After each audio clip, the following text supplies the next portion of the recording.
शांति शांति शांति। मागच्या वेळी आपण स्वस्थ वृत्ताची संकल्पना पाहिली।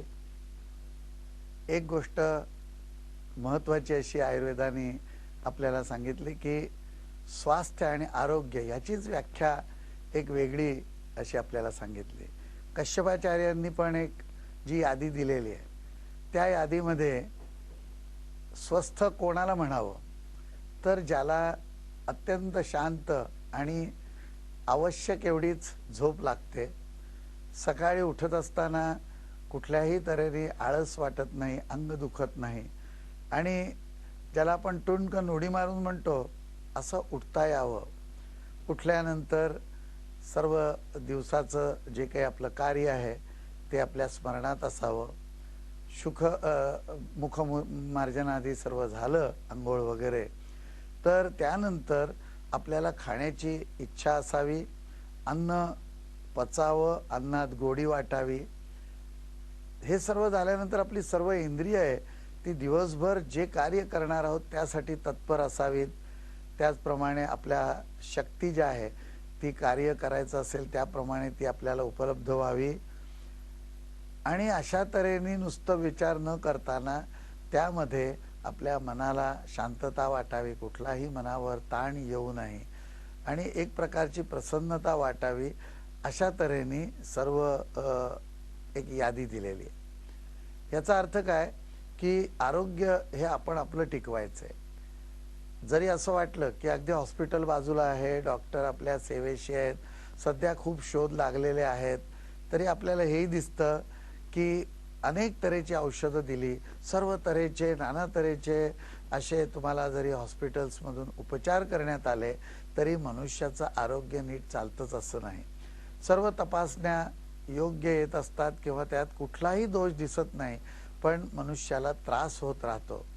तेव्हा आपण केवळ या सर्व औषध योजनेवर किंवा हॉस्पिटलवर डॉक्टरांवर अवलंबून न राहता शरीर माध्यम खलु धर्म साधनम म्हणजे आपल्या आरोग्याची काळजी आपण घ्यायचीच आहे, पण ती प्रायोरिटी असायला पाहिजे। ते आपल्या जीवनातलं अगदी पहिल्या महत्त्वाचं आणि अत्यंत आपण सर्वाच्या आधी करायला पाहिजे अशा तऱ्हेचं आपण लक्षात ठेवायला पाहिजे। मनुष्याजवळ जरी किती पैसा असला, प्रतिष्ठा असली, सर्व व्यवस्थित असलं, पण जर आरोग्यच बरोबर नसलं तर त्याचा काहीही उपयोग होत नाही। तेव्हा आपण बरेच वेळा परीक्षेला प्राधान्य देतो, नोकरीला प्राधान्य देतो, धावत पळत जाऊन एखादी गाडी पकडतो किंवा अगदी आज मला हे करायलाच पाहिजे नाही तर माझं लाखो रुपयाचं नुकसान होईल असं म्हणतो। परंतु त्याच्याही पेक्षा आधी आरोग्य टिकवण्यासाठी जे नियम पाळायचे आहेत ते नियम आपण लक्षात ठेवत नाही। सकाळी उठण्यापासून रात्री झोपण्यापर्यंत आपलं आरोग्य टिकून राहील असंच आपण वागायचंय, खायचंय। हे जे नियम आहेत ते आपल्याला या स्वस्थ वृत्तात मिळतात आणि म्हणून स्वस्थ वृत्तामध्ये पहिल्यांदी एक दिनचर्या की सकाळी उठल्यापासून झोपेपर्यंत कसं वागावं। मग ऋतुचर्या, आपल्याला असं वाटतं की आपण आता याप्रमाणे चाललोय आणि मी असं असं करतो, हे खातो, मला ही भाजी आवडते आणि माझं व्यवस्थित चाललंय, पण आपल्या एक लक्षात येत नाही की ऋतू बदलला की आपल्या शरीरात पण बदल होत असतात। बाहेरच्या ऋतूप्रमाणे शरीरामध्ये सुद्धा तशा तऱ्हेचे जे बदल असतात त्या लक्षात घेऊन या गोष्टी आपल्याला ऋतुमानाप्रमाणे आपली दिनचर्या ठरवावी लागते। तेव्हा पहिल्यांदा दिनचर्या, ऋतुचर्या आणि मग सद्वृत्त। हे सद्वृत्त जे आहे ते अत्यंत महत्त्वाचं आहे। बऱ्याच वेळे माणसं लवकर उठतात, झोपतात, स्वतःच्या प्रकृतीला अनुरूप असं खातात पितात, थोडा आसन प्राणायाम वगैरेही करतात, स्वतः कामावर जातात, कोणाला फसवत नाहीत, परंतु एवढ्याने सर्व भागत नाही।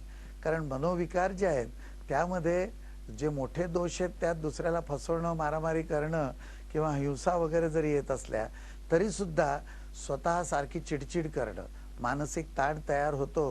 कारण आपल्या आप्तसंबंधामध्ये जसं आपलं वागणं आणि त्यांचं आपल्याशी वागणं असेल त्याप्रमाणे आपण त्या मानसिक ताण तयार होतात। तसंच एखाद्याविषयी असूया वाटणं, एखाद्याचा द्वेष करणं, सारखा राग येणं, यामुळे सुद्धा आरोग्य बिघडतं। तेव्हा सद्वृत्त हेही तितकंच महत्त्वाचं असतं आणि म्हणून या त्रिसूत्रीवरती आपण आरोग्य आपलं कसं टिकवून ठेवायचं हा एक स्वस्थ वृत्ताचा महत्वाचा विभाग आहे.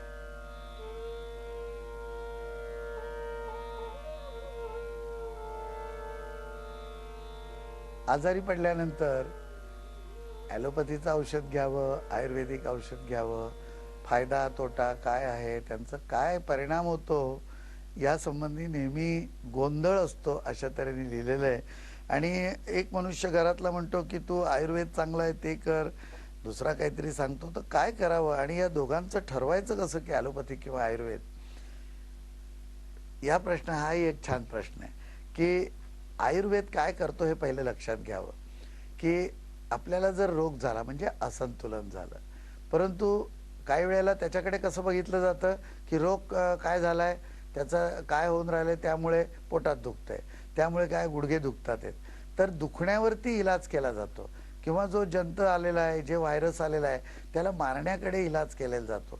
पण तो याच माणसाच्या पोटात का आला, याच माणसाला व्हायरसची बाधा का झाली, गुडघे एकाच व्यक्तीचे का दुखतात आहेत, हा विचार त्यात केला जात नाही. आणि मग त्याच्यावर जे त्याचे आपल्याला भोग भोगायला लागतात किंवा सिम्पटम म्हणतो आपण, ते थांबवण्यापुरता इलाज केला जातो. आणि आपल्याला बरेच वेळा घाई असते, समजा आज ऑफिसला सुट्टी घेण्यासारखं नाही आहे आणि सकाळी थोडा ताप वाटतोय, तर एखादी गोळी ताप उतरवण्यापुरती घेऊन ऑफिसला एक दिवसापुरतं जाणं हे एखाद वेळेला चालेल सुद्धा. म्हणजे असं की त्या ऑफिसचं एवढं महत्त्वाचं काम आहे, त्या दिवशी आपण जावं. पण तो ताप का आला होता आणि त्या तापाचा निचरा आणि तो ताप आपल्याला येऊ नये किंवा त्याने दुसरं काही शरीरामध्ये अजून नुकसान केलं नाही हे दुसऱ्या दिवशी पाहून त्यावर जर इलाज केला नाही तर मग चालणार नाही. आयुर्वेद काय करतो, आयुर्वेद असंतुलन बघतो. रोग जरी काही असला तरी मुळात कुठल्या दृष्टीने असंतुलन झालं, आणि ते कशाचं होतं की शरीर धारण करणारे हे जे वात पित्त कफादी त्रिदोष आहेत त्यांच्यात कुठे असंतुलन झालंय, की एखादा धातू कमी जास्त झालाय, म्हणजे जे सप्तधातू आहेत ते कमी जास्त झालेत, जठराग्नी कमी होत गेलाय, इतर धातुअग्नी कमी झालेत, किंवा काही हार्मोनल सिस्टीम खराब झालेली आहे. आणि ती का होतीये खराब, ती कशामुळे, वागण्यामुळे, जेवणामुळे, कारण आयुर्वेदाने जे काही जीवनशैलीचे नियम सांगितले ते पाळले नसल्यामुळे होतीये की आपल्या वंशपरंपरेने होतीये. कशाने हा त्रास होतोय ना कुठे असंतुलन होतंय हे शोधून काढून आयुर्वेद काय करतं, त्या मुळावरती घाव घालतं. त्या ठिकाणी जाऊन ते जे दोष आहेत, जे असंतुलन आहे ते दूर करण्याचा प्रयत्न करतं. आणि त्यामुळे एकदा का रोगाला बरं केलं तर पुन्हा तो रोग होणार नाही याची दक्षता घेतली जाते. अर्थात त्या बरोबरीने वैद्यांनी काय पाहायचं असतं की रोग झालेला असला तरी त्याला सहन व्हावा, तेवढं त्याचं दुःख कमी करायचं, हे तर वैद्यांनी केलेलंच असतं. आणि अजून एक सर्वात शेवटली महत्त्वाची गोष्ट म्हणजे बऱ्याच वेळा औषधं, एक औषध घेतलं, गुडघे दुखतंय म्हणून एक औषध घेतलं की ॲसिडिटी वाढते, ॲसिडिटीवरचं औषध घेतलं की पचनाग्नी मंद होऊन जातो. असं जे काही एका औषधाचा विपरीत परिणाम दुसऱ्याकडे होऊन जे नवीन नवीन रोग तयार होतात तसं आयुर्वेदात होत नाही. कारण आयुर्वेदामध्ये केवळ त्या रोगाला दाबून ठेवण्यासाठी किंवा त्याचा त्रास होऊ नये, त्याचं दुःख होऊ नये, त्याचं पेन सफर करायला लागू नये म्हणून औषध दिलेलं नसतं, तर ते संतुलित करण्यासाठी औषध दिलेलं असतं. तर बरेच वेळेला गुडघेदुखीवरचा इलाज करत असताना शरीरातले सर्व सांधे हाडं ही मजबूत होतात. म्हणजे पचनाचं औषध दिलं तर नुसतं पचन सुधारतं असं नाही, तर आयुर्वेदिक पद्धतीमध्ये सर्व धातुपुष्टी होते आणि मनुष्य तेजपुंज होतो. तेव्हा आपल्याला काय हवं आहे, कुठला रोग झालाय, की आज डॉक्टरकडे गेल्यानंतर कशा प्रकारचा डॉक्टर आणि औषध असावं हे ठरवण्यासाठी आपल्याला काय हवं हे निश्चित करावं. आणि रोग जर मुळातून काढून टाकायचा असला आणि एखाद दिवसच काहीतरी आज एक खोकला झालाय आणि ते मध्ये मध्ये एकसारखं खोकू नये असं वाटत असेल तर एखादी खोकला थांबवणारी गोळी घ्यायला हरकत नाही. परंतु तो जर वारंवार होणारा खोकला असला आणि आता जर जायचं असेल तर आयुर्वेदिक वैद्याचा प्रथम सल्ला घ्यावा. मग त्याच्यामध्ये जरी ऑपरेशन करायचं असलं तरी ते आयुर्वेदिक वैद्याच्या सल्ल्यानेच करावं, म्हणजे त्याची गरज आहे की नाही आणि त्यावर दुसरा इलाज नाही आहे किंवा त्याचे काही दुष्परिणाम होणार नाहीत, ही सर्व चर्चा करून नंतर औषधोपचार योजना करावी. आणि मुळातून रोग नष्ट करणं आणि शरीराची ताकद बांधून जीवन जगता यावं, आनंदाने जगता यावं हे बघणं, हे तर आयुर्वेदाचं मुख्य बलस्थान. आयुष्यात पैसा महत्त्वाचा आहे हे खरं आहे, पण त्याही पेक्षा महत्त्वाचं आहे ते आपलं आरोग्य.